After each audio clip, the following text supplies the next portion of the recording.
తాజా అంశం చూస్తున్నాం. రఘురామ కేసులో హైకోర్టులో ఇప్పటికే సునీల్ నాయక్ ముందస్తు బెయిల్ పిటిషన్ దాఖలు చేశారు. అయితే తల్లికి అనారోగ్యం వల్ల పట్నా ఆసుపత్రిలో ఉన్నట్లు సునీల్ నాయక్ తరపు న్యాయవాది తెలిపారు. ఇవాల్టి విచారణ నుంచి మినహాయింపులు ఇస్తున్నట్టు ఈ నెల 23న విచారణకు హాజరు కావాలని హైకోర్టు సునీల్ నాయక్ను ఆదేశించింది. దీనికి సంబంధించిన మరిన్ని వివరాలు మా ప్రతినిధి జయప్రకాష్ నుండి తెలుసుకున్నాం.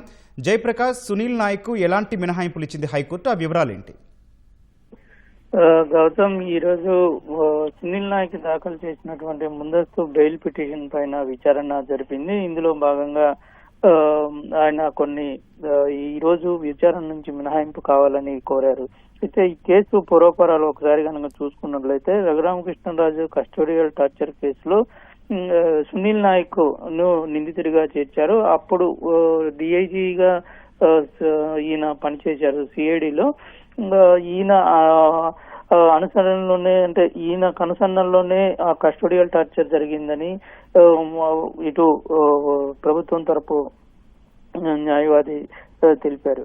అయితే ఇప్పుడు తాజా విషయం కనుక మనం చూసుకున్నట్లయితే 5వ తారీఖు నుంచి 9వ తారీఖు వరకు మొదట దర్యాప్తు అధికారి ముందు విచారణకు హాజరు కావాలని మొదట విచారణలో తెలిపింది. అదేవిధంగా రెండో విచారణలో 12వ తేదీ వరకు విచారణకు హాజరు కావాలని తెలిపింది.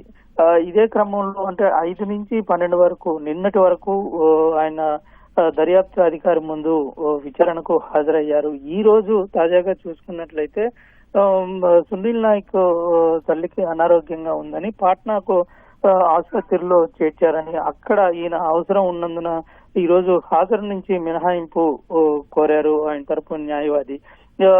న్యాయవాది వాదనలు పరిగణలోకి తీసుకున్నటువంటి న్యాయస్థానం ఈ రోజు మినహాయించింది. తిరిగి 23వ తారీఖు హాజరు కావాలని ఉత్తర్వుల్లో పేర్కొంది. గౌతమ్. రైట్, ధన్యవాదాలు జయప్రకాష్.